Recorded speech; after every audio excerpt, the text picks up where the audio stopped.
Naging matagumpay ang resupply mission ng Bureau of Fisheries and Aquatic Resources o BFAR sa Baho de Masinloc. Ito ay sa kabila ng paggigipit ng China Coast Guard. Si Bernard Ferrer sa report. Sakay ng BRP Dato Sumcad, sinuong ng PTV News at iba pang media ang maalong dagat papuntang Baho de Masinloc o Scarborough Shoal. Kasama rin sa paglalayag ang BRP Dato Bangkaya ng Bureau of Fisheries and Aquatic Resources o BFAR. Ang Baho de Masinloc ay kilala sa mayamang marine ecosystem.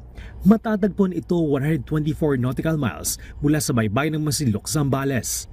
Nasa loob ng 200 nautical miles Exclusive Economic Zone o EEZ ng Pilipinas. Ayon sa 1982 United Nations Convention on the Law of the Sea o UNCLOS. Matapos ang 20 oras na paglalayag, narating din natin ang south part ng Baho de Masinloc. Sa kasalukuyan, nasa harapan ng BRP Dato Sumcad ang China Coast Guard vessel na by bound number 4305.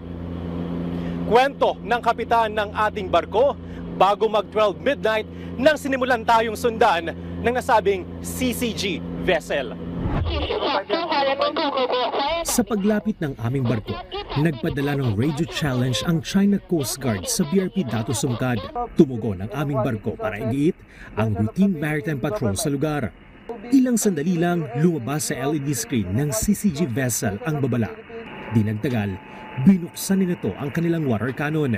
Mahigit isang oras na binuntutan ng CCG vessel ang BRP Dato Sumcad para bombahin ng tubig. Mula sa loob ng BRP Dato Sumcad, kitang-kitang lakas ng pagbuga ng tubig ng CCG vessel. Nasa likuran din ang isang Chinese militia vessel na makailang ulit lumapit sa aming barko. Di kalayuan, tanaw rin ang pambobomba ng tubig ng CCG vessel 3306 sa BRP Dato Bangkaya hanggang sa nakalayo na lang ang mga barko ng Pilipinas. Isinagawa naman ng dalawang BFAR vessel, ang BRP Dato Rumapenet at BRP Dato Balansusa, ang resupply mission para sa mga mangingisdang Pilipino sa west part ng Baho de Masinloc.